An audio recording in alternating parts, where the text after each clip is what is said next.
Okay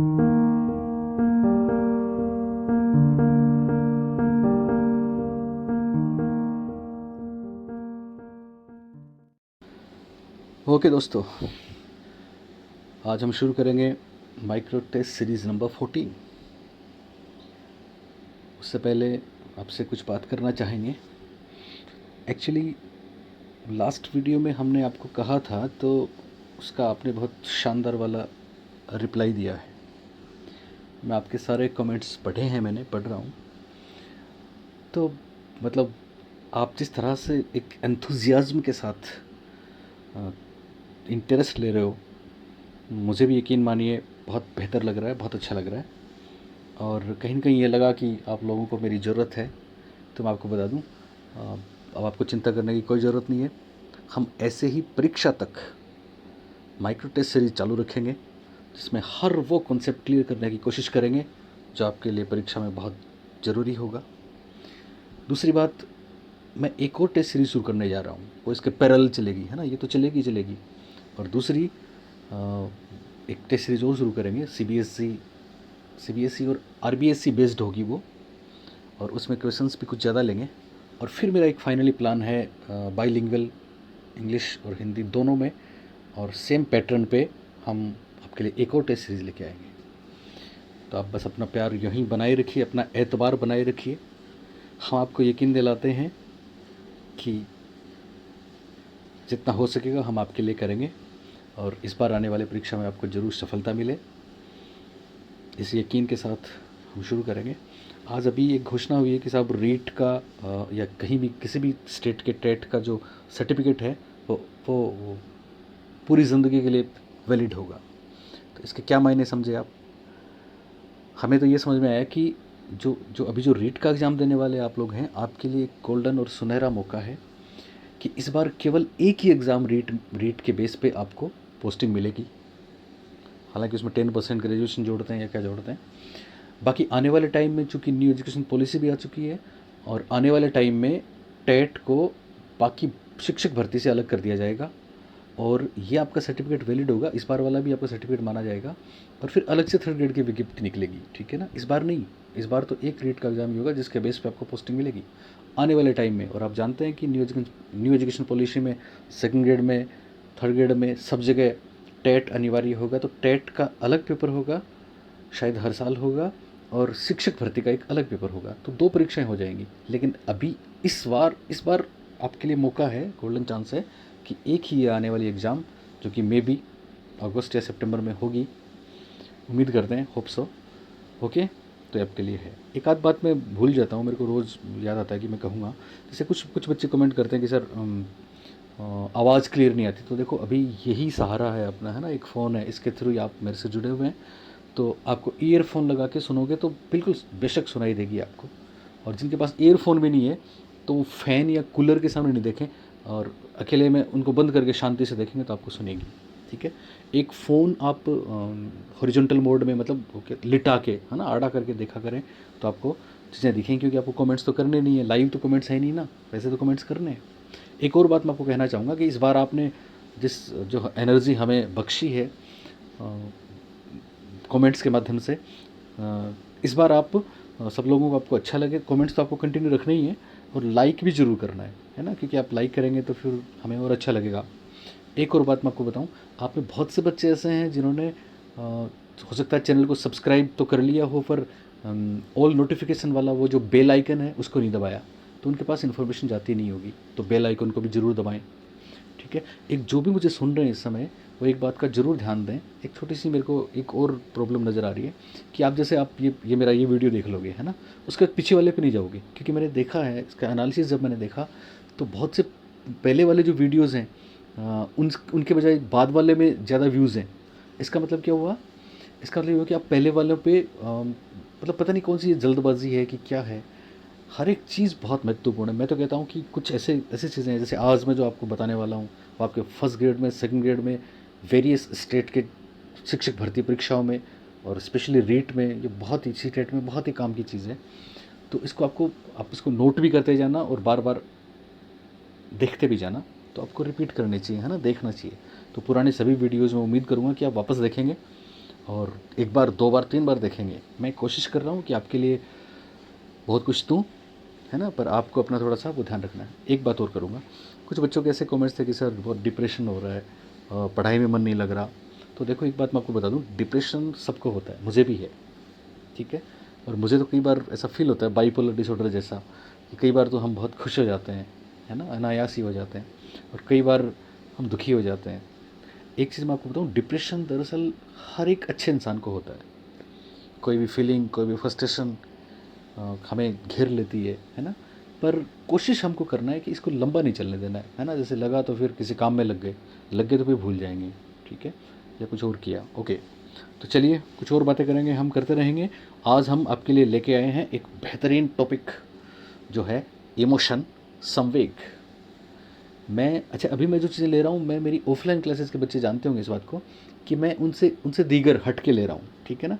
तो ये तमाम चीज़ें मैंने ऑफलाइन क्लासेस में नहीं कराई हैं, और आप जो लोग मेरे से इसमें जुड़े हुए हैं उनका यही फ़ायदा है। मैंने आपको बोला था कि हम कॉम्प्लीमेंट देंगे आपको। हम जो उत्कर्ष में मेरे बच्चे हैं, बहुत से स्टूडेंट्स हैं, उनके लिए भी ये इतने ही महत्वपूर्ण है, ठीक है ना। तो बस आप लोग ऐसे ही प्यार करते रहिए, लाइक और शेयर करते रहिए, और हम भी आपके लिए, आपके इस यकीन को तोड़ेंगे नहीं, इस एतबार को कायम रखेंगे। बेशक हम हमें कुछ एक्स्ट्रा मेहनत भी करनी पड़े, है ना। जैसे अभी रात के 12 बजे हैं, पर मैं आपके लिए अभी बना रहा हूँ। अच्छा, एक चीज़ आपको और बताऊँ, अब कल से मैं एक काम करूँगा, कल से रोज़ एक क्वेश्चन डाला करूँगा इस पे, अपने टेलीग्राम पे और यूट्यूब पे भी, ठीक है ना। तो आप उसका आंसर दिया करना। और अगला वीडियो जब मेरा आएगा, मे बी 2 दिन में, तो उसमें उससे पहले जैसे मान लो दो क्वेश्चन हो गए, 3 हो गए, तो तीनों को एक साथ मैं जवाब दूंगा, ठीक है ना। तो ये भी ध्यान रखेंगे हम, ओके। अब शुरू करने से पहले, लास्ट टाइम हमने जो आपसे सवाल पूछा था वो ये था कि वो कौन से मनोवैज्ञानिक हैं जिन्होंने उपाख्यानों पे, अनेक्डोट्स पे बेस्ड एक थियरी दी है, जिन्होंने उपाख्यानों पे बल दिया है, अनेक्डोट्स पे बल दिया है। तो इसका राइट आंसर था एडविन गुथरी। ऑप्शन नंबर 1 एडविन गुथरी इसका राइट आंसर है, गुथरी, ओके। मैं आपको बता चुका हूँ, इस पहले वाले वीडियो में भी मैंने बताया था, फिर भी आधे से ज़्यादा लोगों के फिर आंसर गलत हैं। इसका मतलब फिर मैं क्या समझूं, या तो वो जो आंसर दे रहे हैं वो पूरा वीडियो देखते ही नहीं है, या फिर देखने के बाद भी गलत देते हैं, तो इट्स नॉट सही नहीं है, ये गलत बात है, ठीक है ना। ध्यान रखना, ओके। चलिए अब आज की टेस्ट सीरीज शुरू करते हैं। तो आज आपके लिए बहुत ही महत्वपूर्ण टॉपिक है संवेग, emotions. Second grade, first grade, C TET, REET, हर शिक्षक भर्ती में ज़रूर एक प्रश्न पूछा जाता है, और कुछ खास बातें हैं, आज हम करेंगे इनको क्लियर। आप एक बार नहीं, 2 बार, 3 बार इसको ध्यान से देखना, और सारी चीज़ें लिख लेना अपने रजिस्टर में। गारंटी है जिस दिन परीक्षा देने जाओगे, संवेग का कोई ना कोई प्रश्न आपको मिलेगा, और आप उसको आराम से कर दोगे, ओके। दरअसल संवेग की हम बात करें तो संवेग को इंग्लिश में बोलते हैं इमोशन। और इमोशन जो वर्ड है वो इंग्लिश का वर्ड है जिसकी उत्पत्ति हुई है इमोवियर शब्द से, इमोवियर। और इमोवियर जो वर्ड है वो लेटिन भाषा का है, मोस्टली आप देखते हैं ना लेटिन वर्ड्स होते हैं। इमोवियर लेटिन वर्ड है जिसका अर्थ है टू एक्साइट, टू एक्साइट। और संवेग के बारे में हम अभी पढ़ेंगे कुछ बातें, जिनमें खास बात ये रहेगी, मैं आपको बता दूं कि संवेग बहुत महत्वपूर्ण है, इमोशन बहुत महत्वपूर्ण है। संवेग सभी पक्षों से संबंधित है, कॉग्निटिव है, बिहेवियरल है, अफेक्टिव तो है ही खैर, इमोशनल तो है ही खैर। और संवेग हमारी लर्निंग में बहुत बड़ा रोल निभाता है, अधिगम में बहुत बड़ा रोल है। संवेग मोटिवेशन में बहुत बड़ा रोल निभाता है, लर्निंग में बहुत बड़ा रोल निभाता है, मोटिवेशन में बहुत बड़ा रोल निभाता है। और संवेग कोग्निशन के साथ भी बहुत गहरे से जुड़ा हुआ है। इन सब बातों की हम चर्चा करेंगे अभी। आज लेते हैं पहला प्रश्न, चलिए शुरू करते हैं। तो पहला प्रश्न पढ़िए आप। पहला प्रश्न है, किसने माना संवेग मौलिक तथा जन्मजात होते हैं? 4 ऑप्शन हैं आपके सामने। पहला ऑप्शन है शेरमैन, दूसरा ऑप्शन है गुड एनफ, तीसरा ऑप्शन है वाटसन, और चौथा ऑप्शन है ब्रिजेज। तो बोलिए, जवाब दीजिए कि किसने कहा संवेग जन्मजात होते हैं, अर्जित नहीं होते, और मौलिक होते हैं? चारों में से तो ध्यान देंगे, सही जवाब है ऑप्शन नंबर 3 वाटसन। देखो इसमें से बहुत से प्रश्न आते हैं, मैं चारों बातें क्लियर करूँगा आपको। वाटसन ने क्या बोला था? वाटसन ने कहा था कि नवजात शिशु में संवेग पाए जाते हैं। नवजात शिशु है, इसका मतलब जन्म लेते ही उसमें संवेग पाए जाते हैं, इसका मतलब वो संवेग जन्मजात हो गए। और इन्होंने बोला था कि नवजात शिशु में 3 संवेग पाए जाते हैं। कितने? 3। पहला है क्रोध, एंगर, दूसरा है भय, फियर, और तीसरा है स्नेह, लव। तो याद रखना, क्रोध, भय और स्नेह 3 संवेग बालक में, बच्चे में जन्म से ही पाए जाते हैं, नवजात शिशु में पाए जाते हैं, ऐसा बोलने वाले थे वाटसन। और बाकी जो 3 लोग हैं उन्होंने वाटसन की इस बात का खंडन किया, विरोध किया। वाटसन की बात याद रहेगी, स्नेह, क्रोध और भय, ठीक है, एंगर, फियर एंड लव। आप इसको कैसे भी याद रख सकते हैं, ठीक है। अब हम बात करें कि बाकी लोगों ने क्या किया, तो ध्यान देंगे। शेरमैन, गुड इनफ और ब्रिजेस, तीनों ने ही, वाटसन के अलावा, इन तीनों ने बोला कि संवेग जन्मजात नहीं होते, मौलिक नहीं होते, बल्कि संवेग तो परिपक्वता के साथ आते हैं, परिपक्वता के साथ विकसित होते हैं। ये स्टेटमेंट आ चुका है परीक्षाओं में कि साहब संवेग जन्म से नहीं बल्कि परिपक्वता से विकसित होते हैं, परिपक्वता के साथ विकसित होते हैं। ऐसा किसने बोला? जिसका जवाब है ब्रिजेस और गुड इनफ। दरअसल ब्रिजेस और गुड इनफ दोनों फीमेल हैं, दोनों ने साथ में रिसर्च किया था संवेग पे, और इन्होंने कहा संवेग परिपक्वता के साथ आते हैं। तो ये वाली बात आपको याद रहेगी। ओके, इसके अलावा एक दूसरी बात और है, और वो ये है, जैसे मैं बात करूं ब्रिजेस की, तो आपको बता दूं ब्रिजेस ने ये कहा, पहले शेरमैन, ओके पहले शेरमैन की बात करते हैं। शेरमैन ने क्या कहा? शेरमैन ने वाटसन को गलत साबित किया, और शेरमैन ने अपने रिसर्च में बताया कि जब बच्चा 2 सप्ताह का होता है, 2 सप्ताह का होता है, तो पहली बार उसमें एक जनरल एक्साइटमेंट देखी जाती है। जनरल एक्साइटमेंट क्या है? जनरल एक्साइटमेंट एक सामान्य उत्तेजना है, उत्तेजना। उत्तेजना संवेगनीय, ध्यान देंगे। ये बात इन तीनों ने बताई है कि साहब बालक में जन्म के कुछ समय बाद एक उत्तेजना देखी जाती है, जिसको हम संवेगों से जोड़ सकते हैं, पर वास्तव में उत्तेजना संवेग नहीं है, और वास्तव में संवेगों का विकास अभी हुआ नहीं है, वो बाद में होगा। तो शेरमैन की बात याद रखेंगे। शेरमैन ने वाटसन को गलत साबित किया और ये कहा कि 2 सप्ताह बाद एक सामान्य उत्तेजना दिखाई देती है, केवल एक जनरल एक्साइटमेंट दिखाई देता है केवल, इसलिए शेरमैन प्रसिद्ध हैं वाटसन का विरोध करने के लिए। दूसरी बात, मैं ब्रिजेस की बात करूं तो ब्रिजेस ने भी यही बात बोली कि साहब जन्म के समय कोई संवेग नहीं होता, केवल एक अस्पष्ट उत्तेजना दिखाई देती है, और 3 माह के बाद बच्चे में पहले संवेग आते हैं, और 3 माह में उन्होंने बताया बच्चे में 2 संवेग आते हैं, एक डिस्ट्रेस, दूसरा डिलाइट। डिस्ट्रेस है दुख और डिलाइट है आनंद। यानी ब्रिजेस कहती हैं कि बच्चे में 3 माह का जब वो होता है तो दुख और आनंद नाम के 2 संवेग आते हैं। कितने संवेग आते हैं? 2 संवेग आते हैं। और जब बच्चा 24 माह का हो जाता है, ब्रिजेस बोलती हैं कि जब बच्चा 24 माह का आ जाता है तो उसमें लगभग सभी संवेग विकसित हो जाते हैं।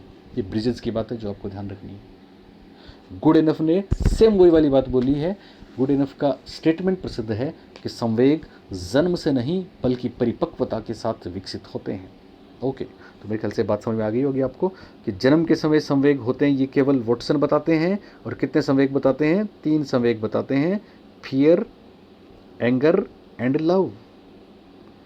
बाकी तीनों इसके विरोध में बात करते हैं। ओके, अब चलते हैं क्वेश्चन नंबर 2, और दूसरा बहुत शानदार प्रश्न आपके लिए, जिसमें मैं आपको कुछ थियरीज क्लियर करने वाला हूँ, जो बिल्कुल आप 2 मिनट ध्यान से सुनेंगे, ज़िंदगी में कभी नहीं भूलेंगे, और परीक्षा में प्रश्न जरूर आएगा। ओके, चलिए पहले प्रश्न पढ़ते हैं, और ये है, दैहिक उत्तेजना, फिजियोलॉजिकल अराउजल तथा संज्ञानात्मक मूल्यांकन, कोग्निटिव अप्रेजल के आधार पर संवेग की व्याख्या किसने की? पहला ऑप्शन है केनन पार्ड सिद्धांत, दूसरा ऑप्शन है जेम्स लेंग सिद्धांत, तीसरा ऑप्शन है सेक्टर सिंगर सिद्धांत, और चौथा ऑप्शन है उपयुक्त सभी। तो दरअसल इसका आंसर देने से पहले मैं आपको बता ही दूं कि ये 3 प्रमुख संवेग के सिद्धांत हैं जिनकी हम चर्चा करेंगे। मैं थोड़ा सा आपको बता दूं। संवेग के सिद्धांत देने वालों में 3 प्रमुख जो थियरीज़ हैं, मॉडल हैं, उनकी हम अभी बात कर रहे हैं। माफ़ करना, बताता हूँ आपको ये क्या है। ओके, चलिए साहब। तो सबसे पहले मैं बात करूँ, सबसे पहला जो सिद्धांत है वो जेम्स लेंग सिद्धांत के नाम से प्रसिद्ध है। किस नाम से प्रसिद्ध है? जेम्स लेंग सिद्धांत। James Lange model of emotion. दरअसल जेम्स कौन है? जेम्स विलियम जेम्स का ही नाम है और कोई नहीं है। तो इनका नाम है विलियम जेम्स और दूसरे कार्ल लेंग। तो जेम्स और लेंग ने एक थ्योरी दी है। क्या थ्योरी दी उन्होंने? एक ही बात का ध्यान रखना। इन्होंने बोला कि साहब संवेग किस चीज़ से उत्पन्न होते हैं। ठीक है, इन्होंने कहा कि संवेग हमारे शारीरिक रिस्पॉन्सेस से, शारीरिक अनुक्रियाओं से उत्पन्न होते हैं। इसका मतलब ये कहते हैं कि पहले फिजिकल रिस्पॉन्स होते हैं, उसके बाद संवेग की उत्पत्ति होती है। उसके बाद किसकी उत्पत्ति होती है?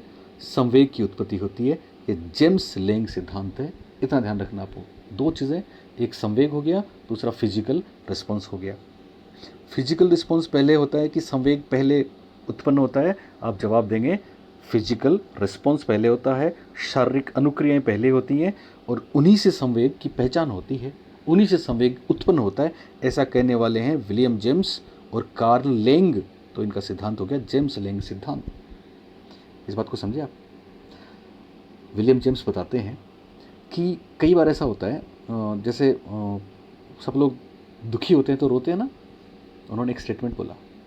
उन्होंने ये कहा कि साहब व्यक्ति इसलिए नहीं रोता कि वह दुखी है। बात को समझने की कोशिश करना। व्यक्ति इसलिए नहीं रोता कि वह दुखी है, बल्कि वह रो रहा है, इसका अर्थ है कि वह दुखी है। इस एग्जाम्पल में आप देखो, इस एग्जाम्पल में 2 चीज़ें थी। एक तो व्यक्ति का क्राई, रोना, ओके, और दूसरा व्यक्ति का दुखी होना। दुखी मतलब इंग्लिश में सॉरी बोल सकते हैं, वो सॉरी है, ठीक है ना, या सैड है। तो आप मुझे बताएंगे कि क्राई इमोशन है कि सॉरी इमोशन है? रोना इमोशन है कि दुख? जवाब है सॉरी इमोशन है। ठीक है, तो ये सिद्धांत क्या बोलता है कि संवेग पहले आएगा या पहले फिजिकल रिस्पॉन्स होगा? फिजिकल रिस्पॉन्स होगा। इसलिए जब हम रोते हैं तो पता लगता है हम दुखी हैं, या फिर जब हम रोते हैं तो इससे दुख का संवेग पैदा होता है। We feel sorry because we cry. ध्यान देंगे, we feel sorry because we cry, ऐसा विलियम जेम्स बोलते हैं। We feel afraid because we tremble, यानी हम कांपते हैं, कांपने लग जाते हैं, इसका मतलब हम डर रहे हैं। हम रो रहे हैं, इसका मतलब हम दुखी हैं। हम स्माइल कर रहे हैं, इसका मतलब हम खुश हैं। तो खुश होना संवेग है और स्माइल करना हमारा फिजिकल रिस्पॉन्स है। तो पहले स्माइल होगा या पहले रोना होगा या पहले कांपना होगा, और इन्हीं से संवेग उत्पन्न होंगे, ऐसा कहने वाले हैं विलियम जेम्स और कार्ल लेंग। तो जेम्स और लेंग की थ्योरी कहती है पहले फिजिकल अराउजल, फिजिकल रिस्पॉन्स, और बाद में इमोशन। याद रहेगा? ओके। दूसरा सिद्धांत, जेम्स और लेंग के विरोध में दूसरा सिद्धांत आया। वो सिद्धांत देने वाले 2 लोग थे। एक का नाम है वाल्टर केनन। क्या नाम है इनका? Walter Cannon. और दूसरे इनके साथी हैं जिनका नाम है फिलिप बार्ड। तो वाल्टर केनन और फिलिप बार्ड का सिद्धांत केनन बार्ड सिद्धांत के नाम से प्रसिद्ध है।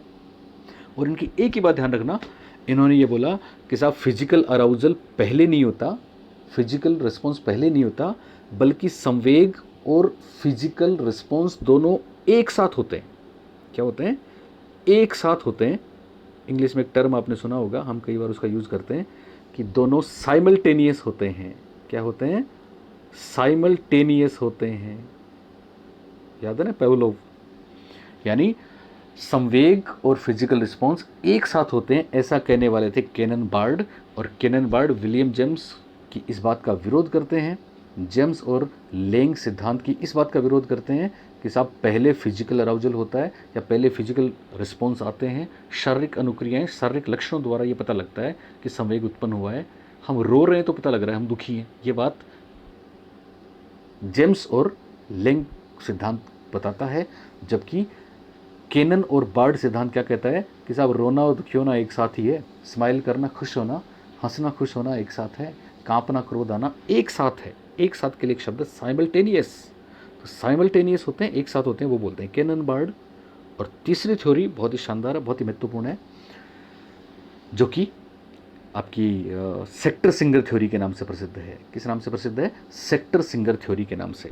इनका नाम है स्टेनली सेक्टर। स्टेनली हॉल नहीं है, स्टेनली सेक्टर हैं। और उनके साथ दूसरे हैं जेरोम सिंगर। जेरोम ब्रूनर नहीं है, जेरोम सिंगर हैं, सिंगर। तो सेक्टर सिंगर थ्योरी बहुत खास है, बहुत प्रसिद्ध है। क्या है इसमें? इसमें ध्यान रखना एक बात, इसको टू फैक्टर थ्योरी भी बोलते हैं। क्या बोलते हैं? To factor theory. Two factor theory, संवेग की टू फैक्टर थ्योरी किसने दी?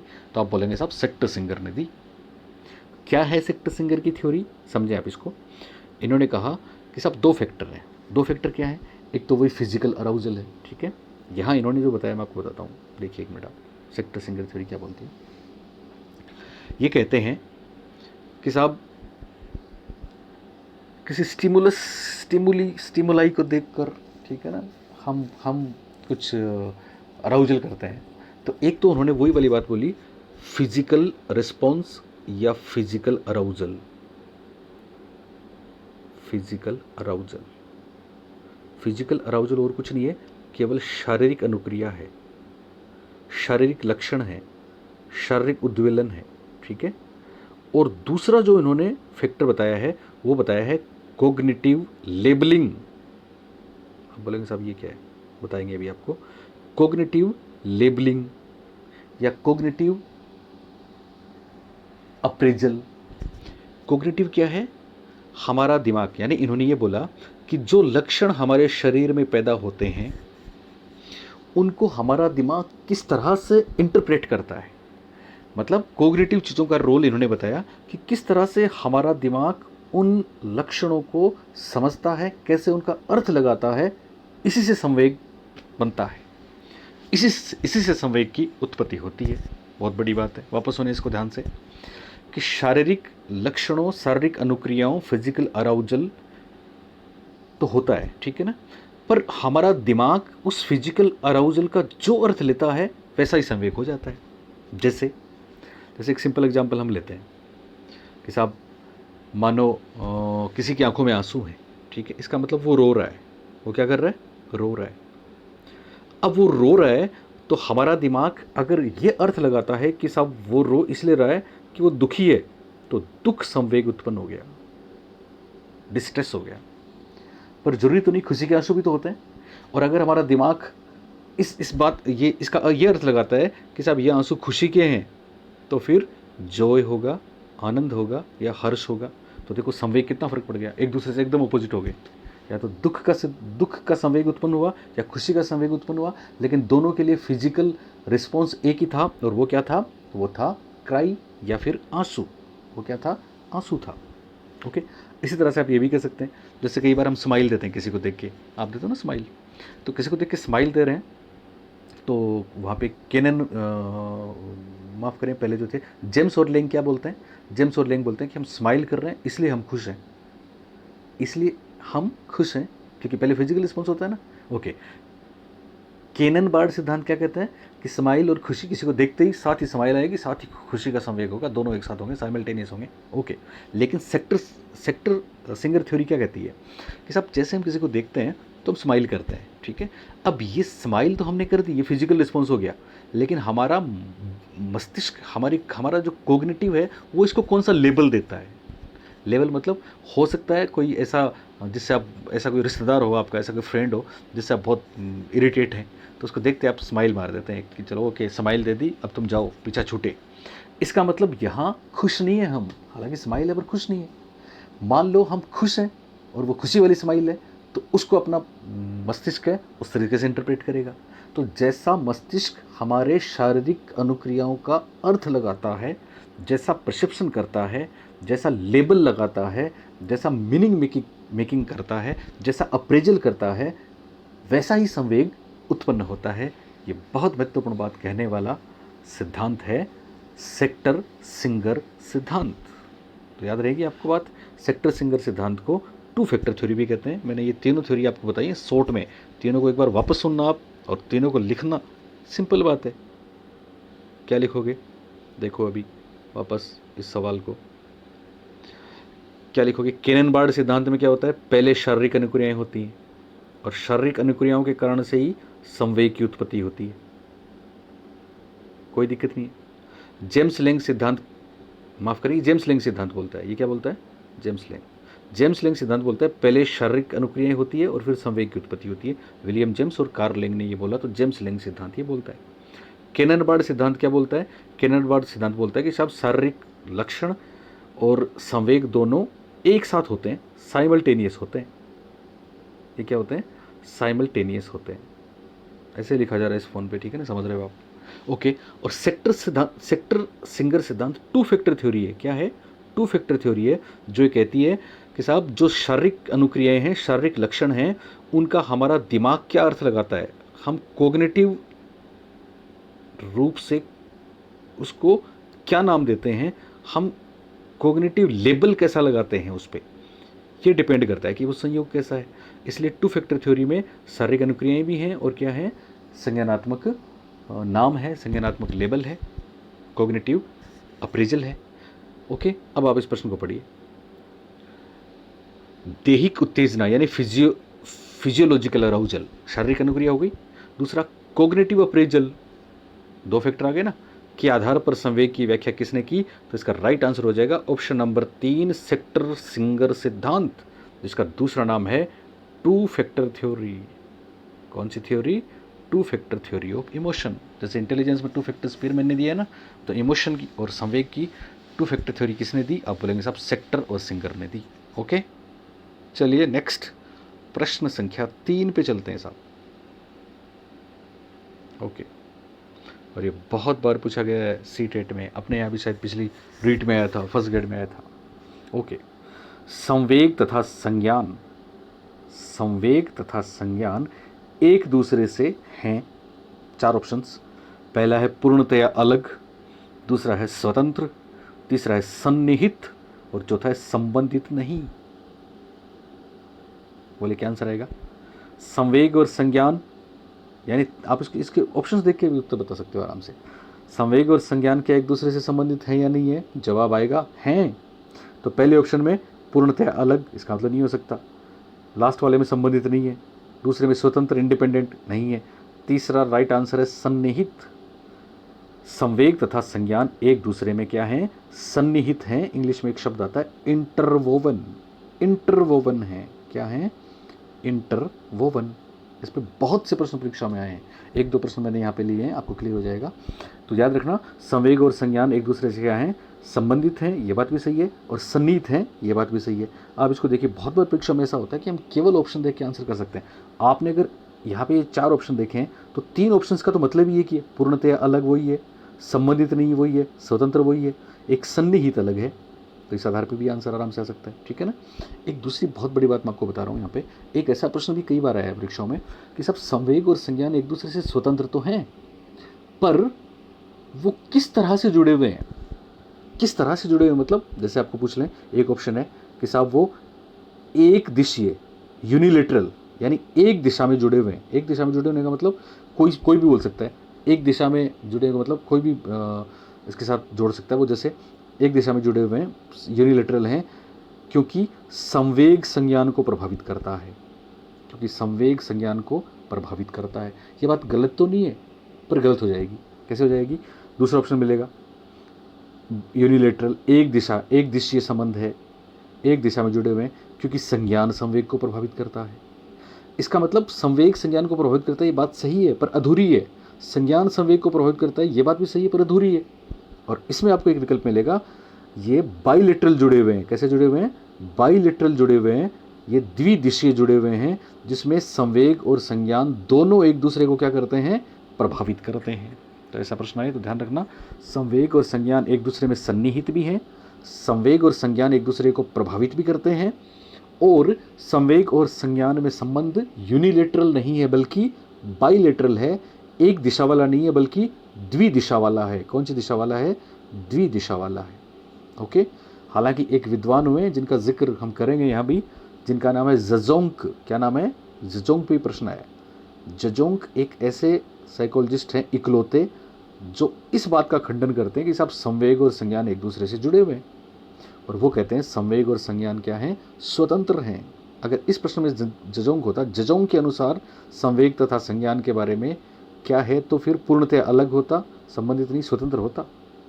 तो अगर जजोंग का प्रश्न आता तो क्या होता, हम कर देंगे स्वतंत्र हैं। इस प्रश्न में अगर जजोंग होते तो जजोंग के अनुसार संवेग तथा संज्ञान के बारे में कौन सा सही नहीं है ये पूछा जाता, कौन सा सही नहीं है। तो पूर्णतः अलग है ये जजोंग को मानते हैं, स्वतंत्र है ये जजोंग को मानते हैं, संबंध नहीं है मानते, सन्निहित नहीं मानते, तो फिर अपना आंसर भी सन्निहित होता। ओके, तो मेरे ख्याल से इस बात को आप समझ चुके होंगे। अब चलते हैं क्वेश्चन नंबर 4। चलिए चौथा, अब देखिए चौथा प्रश्न, बहुत आप बस इनसे खेलना सीख जाओ, फिर परीक्षा में कोई चीज़ आपकी गलत नहीं होगी, और मैं आपके साथ रहूँगा। मैं आपको परीक्षा तक ये सारी शब्दावली और सारी चीज़ें देने की कोशिश करूँगा। बस आप भी अपना कर्तव्य निभाते रहिए, है ना, सबको शेयर करते रहिए, क्योंकि आप जितना शेयर करेंगे, और लाइक सब लोग करते रहिए, ठीक है, हमसे जुड़े रहिए, ठीक है ना, तो फिर उतना ही अपने को बेनिफिट होगा हर तरीके से ना, ऊपर वाला भी खुश होगा। और ओके, चलिए एक टेलीग्राम भी ज्वाइन करें। अब आप सोचिए कितने लोग आप यहाँ पे देखते हैं ना, तो टेलीग्राम पे बहुत कम लोग आते हैं। तो ये सारी चीज़ें वो छोटी सी हैं, आप इस वीडियो को देख रहे हैं तो सारी चीज़ें अभी कर लीजिए आप, है ना, लाइक भी कर दें, कमेंट भी करना है, और टेलीग्राम भी ज्वाइन करना है, और जितने आपके दोस्त हैं सबको शेयर भी करना है। करेंगे आप? ओके, चलिए चौथा प्रश्न देखिए। चौथा है, जो विद्यार्थी अच्छा प्रदर्शन नहीं कर पाते वे महसूस करते हैं कि वे पर्याप्त रूप से अच्छे नहीं हैं। अब अच्छे का मतलब और प्रदर्शन का मतलब यहाँ पे स्कूल वाला प्रदर्शन है, परफॉर्मेंस है। जो विद्यार्थी अच्छा प्रदर्शन नहीं कर पाते उनको ये लगता है, वो ऐसा महसूस करते हैं, महसूस करना मतलब फील करते हैं क्या, कि वे अच्छे नहीं हैं, वे कमज़ोर हैं, इंटेलिजेंट नहीं है वो, और हतोत्साहित महसूस करते हैं। डिस्क्रेजिंग हो गई उनके लिए ये बात, डिक्रीज हो गए वो, उनका उत्साह, हतोत्साहित हो गए वो। इसका क्या अर्थ है? वो 4 ऑप्शन हैं यहाँ पे। पहला ऑप्शन देखिए, पहला ऑप्शन है संज्ञान व संवेग अलग नहीं है। दूसरा ऑप्शन है संज्ञान व संवेग संबंधित नहीं है। तीसरा ऑप्शन है आनुवांशिकता व पर्यावरण अलग नहीं है। और चौथा ऑप्शन है आनुवांशिकता व पर्यावरण संबंधित है।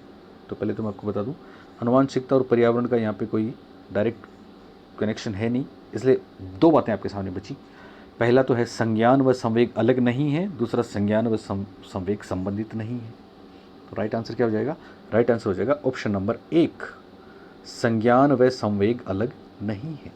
आप बोलेंगे साहब हम जानते हैं इस बात को कि एक दूसरे से जुड़े हुए हैं, वो बात अलग है, पर आप प्रश्न में क्या पूछा उसको समझा करें। जैसे इसमें क्या बोला है, इन्होंने क्या पूछा है, कितनी शानदार बात बताइए कि एक विद्यार्थी अच्छा प्रदर्शन नहीं कर पाता। अब आप सोचिए, अच्छा प्रदर्शन नहीं कर पा रहा, इसका मतलब उसके कौन से पक्ष की बात हो रही है, यानी सही तरीके से वो प्रश्न को उत्तर नहीं दे पा रहा। इसका मतलब बोलिए उसका कौन सा पक्ष है, व्यवहारिक पक्ष है, बिहेवियरल या साइकोमोटर पक्ष है, या फिर अफेक्टिव भावात्मक पक्ष है, या फिर कोग्निटिव ज्ञानात्मक संज्ञानात्मक पक्ष है। तो जवाब आएगा कोग्निटिव है, यानी वो सही जवाब नहीं दे पा रहा। ये उसका कौन सा पक्ष हुआ?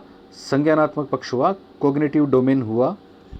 और इस संज्ञानात्मक पक्ष में जो बात आई, उसके दिमाग में बात आई कि यार मेरे को परफॉर्मेंस सही नहीं हो रही, और इस बात का असर इस बात पे पड़ा कि वो हतोत्साहित महसूस करने लग गए। इसका मतलब हतोत्साहित महसूस करना क्या है? संवेग है। ये क्या है? संवेग है। और परीक्षा में बेहतर प्रदर्शन नहीं कर पाना संज्ञान है। तो ये दोनों बातें एक दूसरे से जुड़ी हुई हैं, इसलिए इसका राइट आंसर हो जाएगा संज्ञान व संवेग अलग नहीं है बल्कि जुड़ी हुई है। बात क्लियर हुई? समझ में आया? ओके, समझ में आया तो लाइक कर दें अभी। नेक्स्ट 5वां प्रश्न, और ये बहुत ही बेहतरीन चीज़ आपके लिए। मैं बाईलिंगुअल लेके चला था, लेकिन बहुत सी प्रॉब्लम आ रही है ना, इसमें लिखा नहीं जा रहा, और फिर आप लोग भी करेंगे साहब हिंदी तो मैं कराऊंगा, लेकिन मैं बाईलिंगुअल चीज़ें जहाँ ज़रूरत होती है वहाँ मैं वो इंग्लिश के टर्म्स ज़रूर लिखता हूँ। और शायद ये हमारी यही बात है और आपकी यही बात है कि आपको पढ़ाने वाले बहुत लोग यूट्यूब पे पढ़ा रहे हैं, बहुत अच्छा कर रहे हैं, बहुत मेहनत कर रहे हैं। मैं तो कहता हूँ मेरे से बहुत ज़्यादा मेहनत कर रहे हैं, ठीक है। और मैं तो जब देखता हूँ, पता ना आपने कभी सुना होगा, इंसान जितना ज़्यादा ज्ञान पाने की कोशिश करता है या आगे बढ़ता है तो उसको एहसास होता है कि मैं कितना अज्ञानी हूँ, अभी तो मुझे कुछ नहीं आता। तो ये सारी बातें हम पे भी लागू हैं, आप पे भी लागू हैं। तो हालांकि आपको परीक्षा के लिए इतने ज़्यादा ज्ञान की ज़रूरत है वो हम दे देंगे, पर फिर भी हमें लगता है कि हम बहुत अज्ञानी हैं, अभी हमें बहुत कुछ करना है, बहुत कुछ सीखना है, पढ़ना है। ओके, तो मैं बात कर रहा था, तो बहुत से लोग आपको दे रहे हैं, लेकिन एक बात मैंने नोट की है ना, कि आज से 2 साल पहले तक पूरे, यहाँ मैं राजस्थान की बात करूँ तो इंग्लिश में कहीं कुछ था नहीं। हाँ, कुछ एक लोग जो इंग्लिश मीडियम पढ़ा रहे थे उनकी बात अलग है, बाकी कुछ था नहीं, कोई इंग्लिश में बात नहीं करता था और साइकोलॉजी का अर्थ का अनर्थ हो गया था।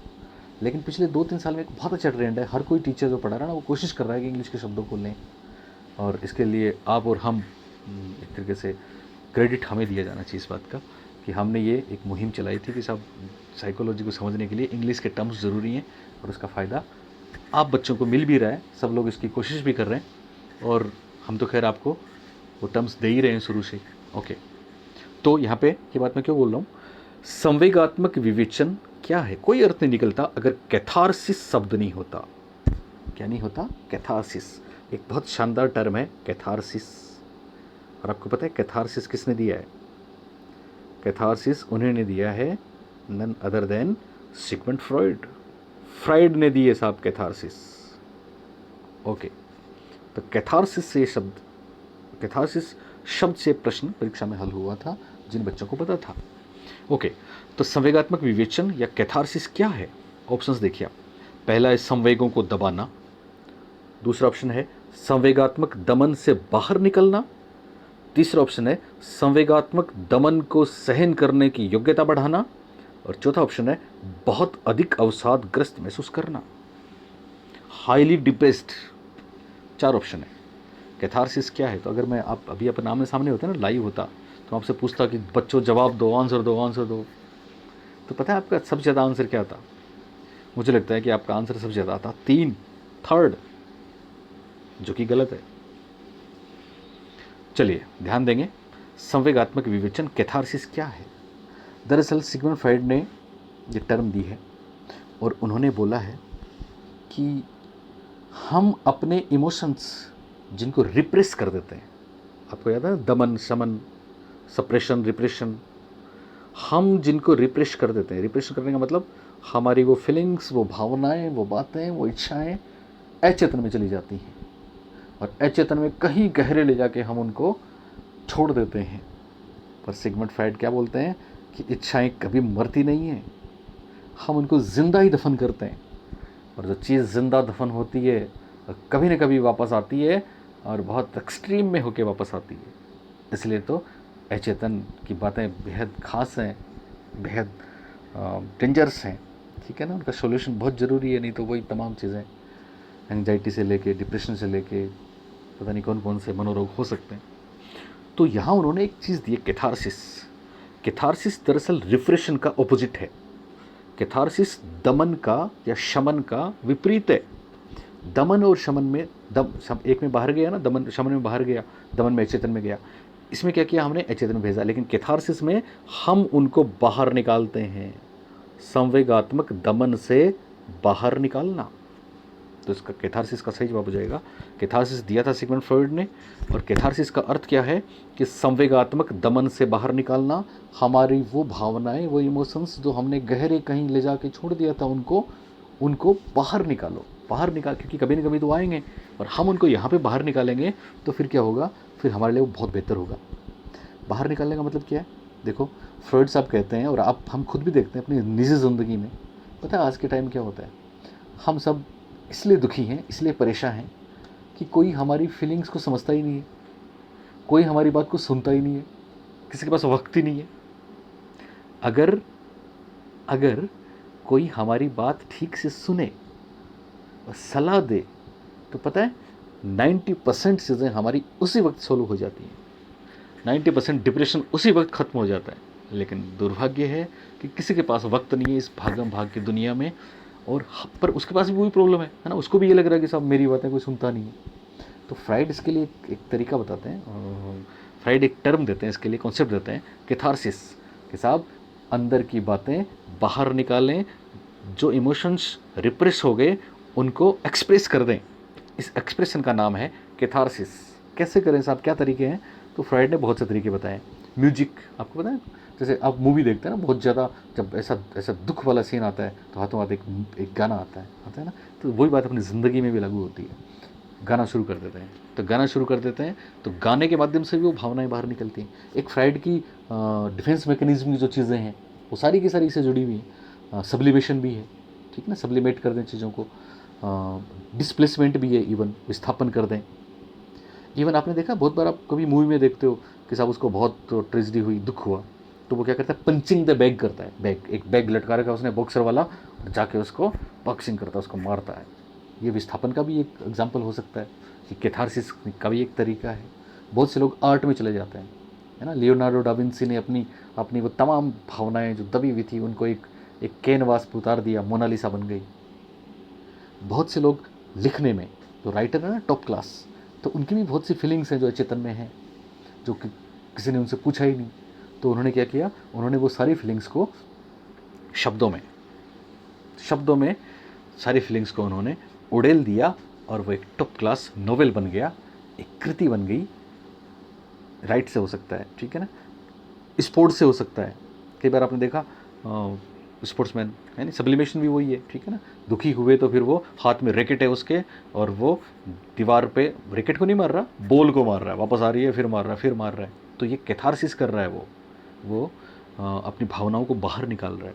तो याद रहेगा आपको, कैथारसिस सिगमंड फ्राइड ने दिया है, रिप्रेशन का ऑपोजिट है। कैथारसिस में एक्सप्रेशन होता है, किस चीज़ का एक्सप्रेस होता है, इमोशन जो रिप्रेस हो गए थे, दमित हो गए थे, उनको बाहर निकाला जाता है, ऐसा सिगमंड फ्राइड ने बोला है। तो मेरे ख्याल से याद रहेगा कैथारसिस। ओके, अब चलते हैं क्वेश्चन नंबर 6 नंबर का प्रश्न, और फिर मैंने आपके लिए बढ़िया सा प्रश्न लिया है जो रिपीट हुआ है। आकलन प्रक्रिया के दौरान, ड्यूरिंग असेसमेंट, एक छात्र का उद्वेलन, अराउजल, ऊर्जापूर्ण होता है, एनर्जेटिक। क्या होता है, एनर्जिंग या एनर्जेटिक है, एनर्जिंग है। जबकि दूसरे छात्र का अनुत्साही है, दूसरे छात्र का डिक्रीजिंग है, डिस्क्रीजिंग है। एक का एनर्जिंग है और दूसरे का डिस्क्रीजिंग है। दोनों के भावात्मक अनुबंधों का अंतर किससे संबंध है? बहुत अच्छा प्रश्न।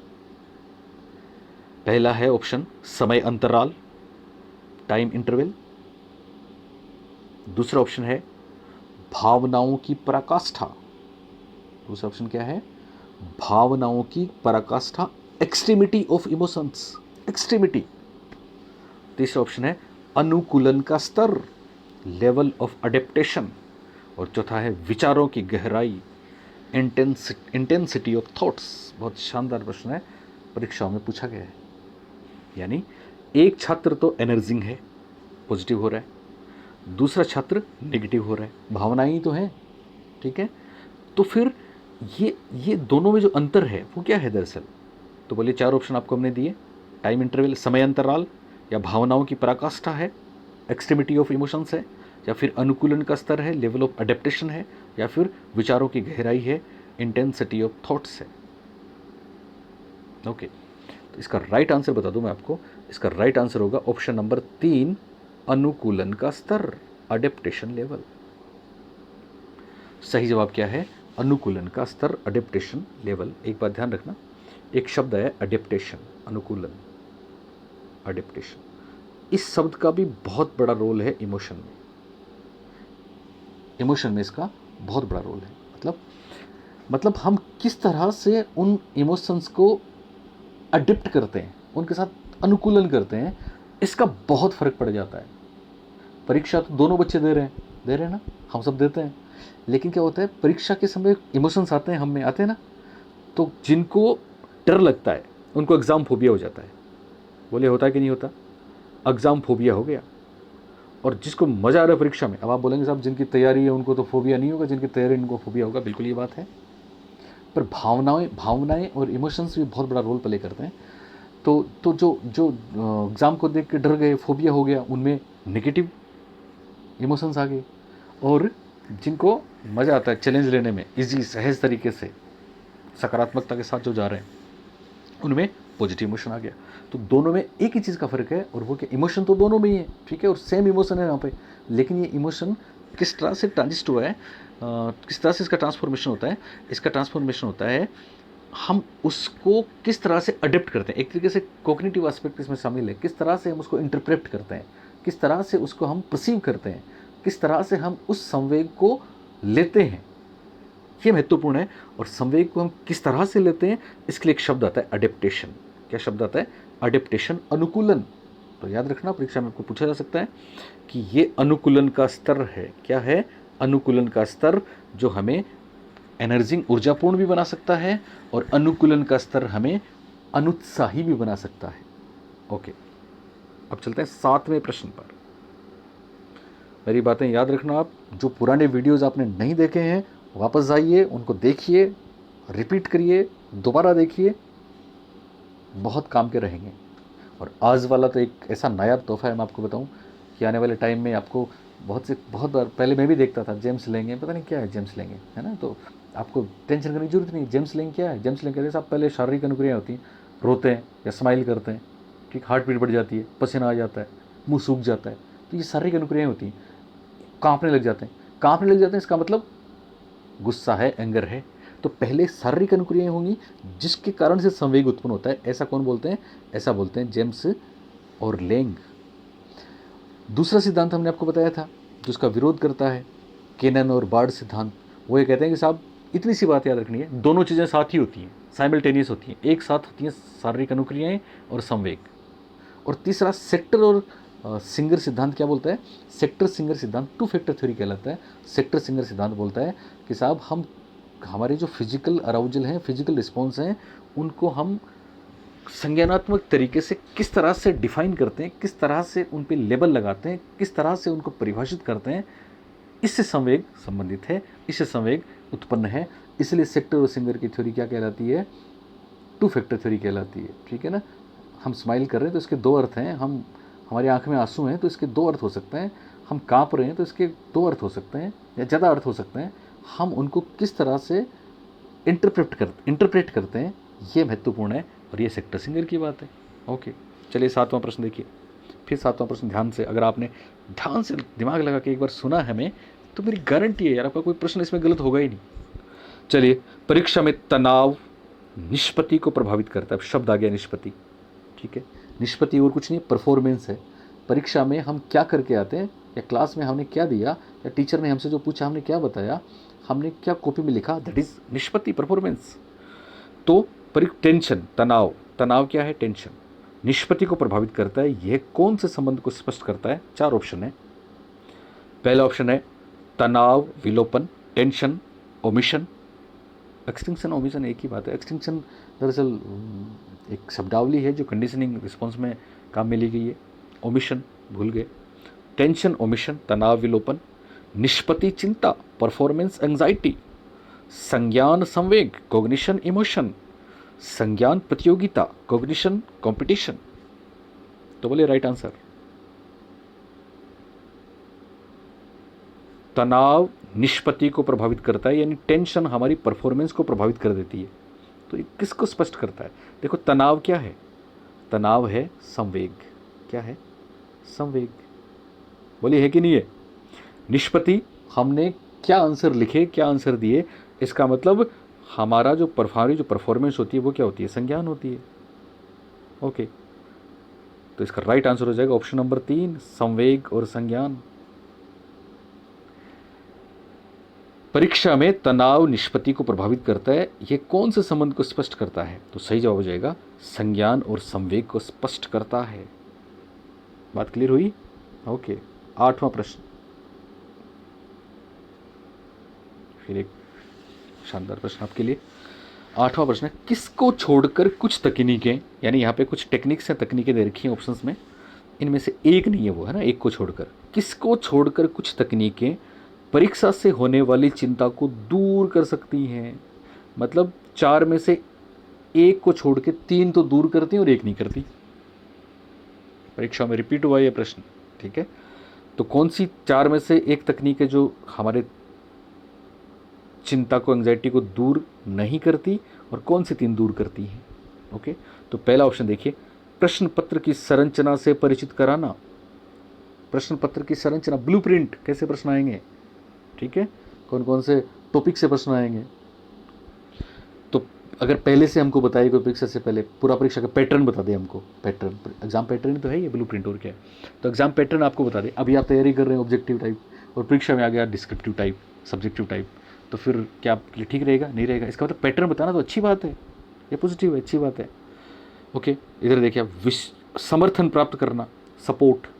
समर्थन प्राप्त करने का मतलब ये है कि आपको कुछ असिस्ट मिल जाए, किताबें मिल जाए। एक तो बिना किताबों की परीक्षा देखे हैं, मतलब पहले पढ़ने का मटेरियल नहीं है आपके पास, तो पहले बुक्स मिल जाए आपको, अच्छा लिटरेचर मिल जाए, अच्छे पढ़ाने वाले मिल जाएं, तो क्या ये बात चिंता को बढ़ाएगी या दूर करेगी? बिल्कुल दूर करेगी।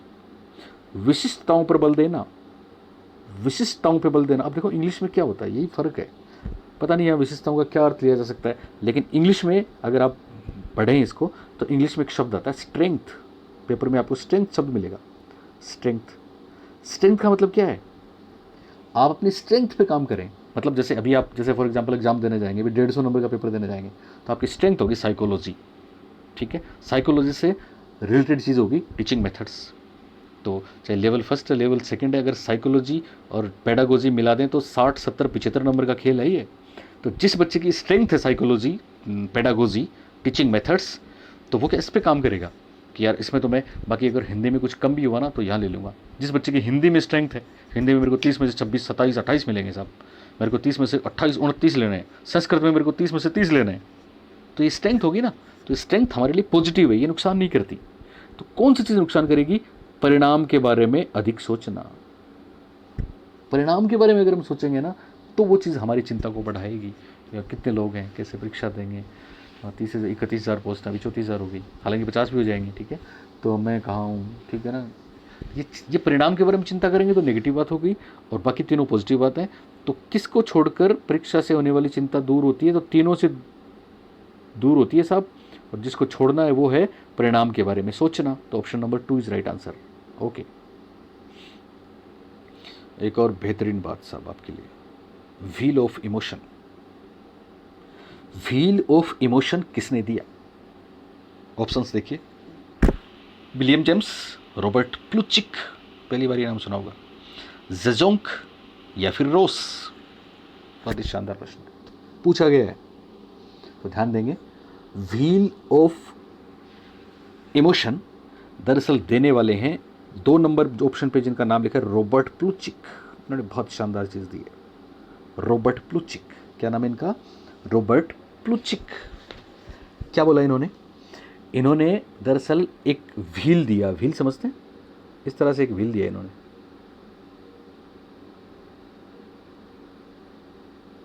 ये जो व्हील इन्होंने दिया, इसमें दरअसल इन्होंने ये कहा कि साहब बेसिक 8 इमोशंस होते हैं जो हम में पाए जाते हैं, और स्पेशली उन्होंने बोला जन्म के बाद ये 8 इमोशंस मिलते हैं। ये 8 बेसिक इमोशंस हैं। 8 कितने? 8 इमोशंस का आपस में एक कनेक्शन भी है, और इसको उन्होंने एक व्हील के रूप में दिया। ये दरअसल इवोल्यूशनरी इमोशनल मॉडल भी माना जाता है, इवोल्यूशनरी इमोशनल थियरी के नाम से भी प्रसिद्ध है। संवेग का पारिस्थितिकी सिद्धांत, संवेग का पारिस्थितिकी मॉडल, जैसे आपको पता है ना वो पारिस्थितिकी मॉडल यूरी ब्रेन फेन ब्रोनर ने दिया है, ठीक है, पर्यावरण का, सामाजिक विकास का। वैसे ही ये पारिस्थितिकी मॉडल देने वाले कौन हैं? ये हैं रॉबर्ट प्लूचिक। और इन्होंने क्या खास बात बताई? एक तो ध्यान रखना, इन्होंने संवेगों का एक व्हील, एक पहिया, एक चक्र बताया, और उसमें कितने संवेग बताए? 8 संवेग बताए साहब। कितने संवेग बताए? 8 संवेग बताए। और ये 8 संवेग दरअसल एक दूसरे से कनेक्टेड भी हैं। जैसे मैं आपको बताता हूँ, फॉर एग्जांपल जैसे इन्होंने बताया इधर है जॉय, जॉय का मतलब वो है आपकी आनंद, हर्ष, खुशी, और इधर है सैडनेस। तो इस पहिए की ताड़ियाँ जुड़ी हुई हैं, जॉय वाली और सैडनेस वाली। इधर उन्होंने बताया फियर, इधर इस फियर से जुड़ी हुई ताड़ी है एंगर। जॉय को जोड़ा है सैडनेस से, फियर को जोड़ा है एंगर से, 4 हो गए। एक इन्होंने ट्रस्ट को जोड़ा है डिसगस्ट से। आपने नाम सुना डिसगस्टिंग, डिसगस्ट, पता है क्या होता है? ट्रस्ट का मतलब होता है विश्वास, और डिसगस्ट का मतलब होता है घृणा। तो विश्वास को घृणा से जोड़ दिया, हर्ष को दुख से जोड़ दिया, और भय को क्रोध से जोड़ दिया, और एक सरप्राइज बताया इन्होंने, सरप्राइज को उन्होंने एंटिसिपेशन से जोड़ दिया, एंटिसिपेशन। ये गहराई में आपको नहीं पूछेंगे इतना, पर फिर भी 8 टाइप्स ऑफ इमोशंस बताए किसने, रॉबर्ट प्लूचिक ने। और ये 8 प्रकार के बेसिक इमोशंस जो उन्होंने बताए, ये इनकी इवोल्यूशनरी इमोशन थ्योरी के नाम से जानी जाने वाली चीज़ है। पारिस्थितिकी संवेग का पारिस्थितिकी मॉडल के नाम से जाना जाता है, और यही इनका व्हील ऑफ इमोशन माना जाता है, यही इनका संवेग का चक्र माना जाता है, संवेग का पहिया माना जाता है, जिसमें कितने बताए, 8 बताए साहब। एक जॉय हो गया, दूसरा सैडनेस हो गया, यानी एक तो हर्ष हो गया, दूसरा कि उदासी मान लें, दुख मान लें, एक फियर हो गया, तीसरा भय, चौथा एंगर क्रोध हो गया, पांचवा ट्रस्ट विश्वास हो गया, छठा डिस्गस्ट घृणा हो गया, ठीक है, सातवां एंटिसिपेशन हो गया, और आठवां सरप्राइज हो गया। ओके, तो इस तरह से याद रखेंगे। व्हील ऑफ इमोशन देने वाले कौन हैं, रॉबर्ट प्लूचिक हैं, प्लूचिक अलग से नाम याद रह जाएगा आपको। ओके, विलियम जेम्स बात कर ही चुके हैं हम इनकी, जेम्स लेंगे सिद्धांत इन्होंने दिया था, ठीक है। रोस, आपको पता है रोस की एक परिभाषा बहुत महत्वपूर्ण है जो परीक्षा में पूछी जाती है, और वो क्या है, वो ये है, रोस कहते हैं कि साहब संवेग क्या है, संवेग एक तरीके से वो भावना है, हमारी चेतना की रागात्मक अभिव्यक्ति है। क्या बोला था, रागात्मक अभिव्यक्ति, परीक्षा में प्रश्न आया था इनके बारे में। तो संवेगों को रागात्मक अभिव्यक्ति, स्पिरिचुअल एक्सप्रेशन, किसने बताया रागात्मक अभिव्यक्ति, तो हम बोलेंगे रोस ने बताया साहब। ओके, जेजोंग, देखो जेजोंग आ चुका है, हम आपको बता चुके हैं, जेजोंग ने बोला संवेग और संज्ञान एक दूसरे से क्या हैं, इंडिपेंडेंट हैं, फ्री हैं। ओके, और इसका सही जवाब हो गया, व्हील ऑफ इमोशंस देने वाले हैं रॉबर्ट प्लूचिक, याद रहेगा। चलिए, लाइक नहीं किया तो अभी भी लाइक कर देना, याद रखिए, है ना। कमेंट भी करोगे आप मेरे को, इस पर भी कमेंट्स जारी रहेंगे, हर बंदा जो देख रहा है वो कमेंट करेगा, पुराने वीडियो भी सबको देखने हैं, और शेयर तो करना ही करना है, ऑल नोटिफिकेशन का बेल आइकॉन भी सबको दबाना है। ओके, चलिए साहब, 9वें नंबर का प्रश्न, बहुत बढ़िया प्रश्न है। किसके अतिरिक्त, यानी इसमें भी है छोड़कर, एक्सेप्ट, सभी संकेत करते हैं कि बच्चा कक्षा में संवेगात्मक रूप से समायोजित है। कई बार पूछा गया है, यानी इमोशनली, बच्चे को हम इमोशनली कक्षा में कैसे रखें। तो देखो मैं यहाँ पे एक बात बता दूँ आपको, एक विधि है डेमोक्रेटिक मेथड, यानी क्या हम बच्चे के संवेगों को दबाएंगे नहीं, दबाएंगे नहीं, बल्कि वही वाली बात है ना, कैथारसिस, उनके संवेगों को बाहर निकलने देंगे, हम दबाएंगे नहीं। और उसके लिए डेमोक्रेटिक मेथड या प्रजातांत्रिक विधि बहुत महत्वपूर्ण मानी जाती है, प्रोग्रेसिव है। मैं प्रोग्रेसिव एजुकेशन पे, इंक्लूसिव एजुकेशन पे, आपका नए जो टॉपिक जुड़े हैं, लर्निंग आउटकम्स पे, इमेजिनेशन कल्पना पे, तर्क लॉजिक पे बेहतरीन चीज़ डालने वाला हूँ। और अलग से मैं अभी थोड़ा सा, अभी जैसे वो हो जाए ना अपना बोर्ड आ जाएगा, तो मैं आपको सिगमंड फ्राइड भी पढ़ाऊँगा, आपको जीन पियाजे भी पढ़ाऊँगा, और आप उसमें देखोगे कि कोई ऐसी चीज़ नहीं है जो आपको नहीं आएगी। मैं कोशिश करूँगा, हालांकि फिर भी वो ध्यान रखना, मैंने बोला ना अभी, जितना ज़्यादा गहरे पानी में बैठते हैं, वही कबीर जी वाली बात, उतना अज्ञानता का एहसास होता है, हमें कुछ नहीं आता, ठीक है ना। पर आप चिंता नहीं करें, आपके काम की जितनी चीज़ें हैं उनको तो हम खोज ही लाएंगे, इस सागर से ढूंढ ही लाएंगे। ओके, चलिए, तो किसके अतिरिक्त सभी संकेत करते हैं कि बच्चा कक्ष में संवेगात्मक रूप से समायोजित है। ओके, यानी अच्छी बात बतानी है आपको, पॉजिटिव बात बतानी है। पहला है हम उम्र साथियों के साथ मधुर संबंधों का विकास। अच्छी बात है कि खराब बात है, बिल्कुल अच्छी बात है साहब। दूसरा, चुनौतीपूर्ण कार्यों पर ध्यान केंद्रित करना, चुनौतीपूर्ण कार्यों पर ध्यान केंद्रित करना व उन्हें दृढ़तापूर्वक करते रहना, आपको बताना है। तीसरा है हम उम्र साथियों के साथ प्रतियोगिता पर दृढ़तापूर्वक ध्यान केंद्रित करना। और चौथा है क्रोध व हर्ष दोनों को प्रभावी रूप से प्रबंधित करना। तो बोलिए, 4 में से कौन सी बात एक ऐसी है जो खराब है, जो बताती है कि बच्चा संवेगात्मक रूप से समायोजित नहीं है, बाकी तीनों बातें बताती हैं कि वो इमोशनली समायोजित है। ओके, तो ध्यान दें, हम उम्र साथियों के साथ मधुर संबंधों का विकास अच्छी बात है, ये संवेगात्मक रूप से समायोजित बालक की निशानी है।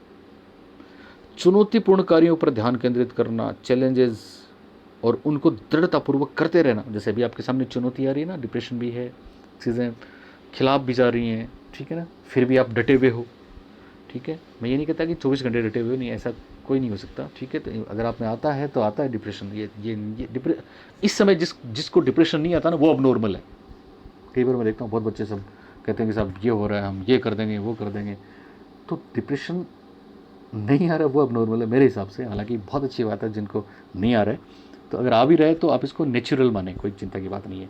पर फिर भी चुनौतीपूर्ण कार्यों पर ध्यान केंद्रित करना और फोकस करना और उन्हें दृढ़तापूर्वक करते रहना, ये अच्छी बात है, ठीक है।